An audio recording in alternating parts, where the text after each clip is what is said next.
নির্বাচনী তফসিল ঘোষণার সাথে সাথেই উত্তপ্ত সারা দেশ। বিএনপি, জামাত, হেফাজতে ইসলাম সহ সকল রাজনৈতিক দলগুলো এবার মাঠে নেমে পড়েছে। সরকার বিরোধী কঠিন হুঙ্কার দিয়েছেন তারা। আগামীকালকে একত্রিত হয়ে নির্বাচন কমিশন ঘেরাও করবে তারা। ইতিমধ্যে নির্বাচন কমিশনার খুবই চিন্তিত এসব বিষয় নিয়ে। তিনি চিন্তিত হয়ে যে বক্তব্য দিয়েছেন সেটি আপনাদেরকে দেখাবো। তফসিল ঘোষণা নিয়ে জনগণ কি বলছেন, সাধারণ জনগণের বক্তব্য আমরা শুনবো।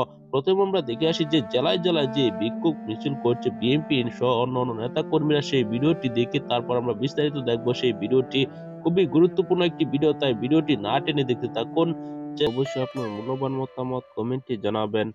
দর্শক, আগামী জাতীয় সংসদ নির্বাচনে তফসিল ঘোষণা দিয়েছে আজ নির্বাচন কমিশনার সিএসি কাজী হাবিবুল আউয়াল। তিনি তফসিল ঘোষণা দেওয়ার সাথে সাথে কিন্তু সারা দেশ উত্তপ্ত বিরাজ করছে। সারা দেশে বিএনপি সহ সকল রাজনৈতিক দলগুলো এবার মাঠে নেমে পড়েছে।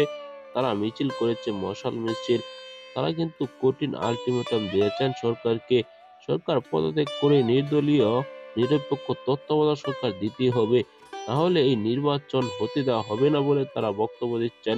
এই নির্বাচন আগামী জানুয়ারি প্রথম সপ্তাহে অনুষ্ঠিত হবে। এই নির্বাচন অনুষ্ঠিত হওয়ার আগে কিন্তু তারা নির্বাচন বানচাল করার জন্য ষড়যন্ত্র শুরু করে দিয়েছে বিএনপি, জামাত ও অন্যান্য দলগুলা। এই নির্বাচন কিছুতেই হতে দেওয়া হবে না। এই নির্বাচন নিয়ে কিন্তু আশঙ্কা রয়েছেন সিএসি সহ সকল নির্বাচন কমিশনের কর্মকর্তারা, কেননা তাদের উপর হামলা হতে পারে বলে তারা আশঙ্কা প্রকাশ করছেন। দর্শক, এই ভিডিওতে যে তথ্যগুলো পেয়েছেন অবশ্যই জানাবেন।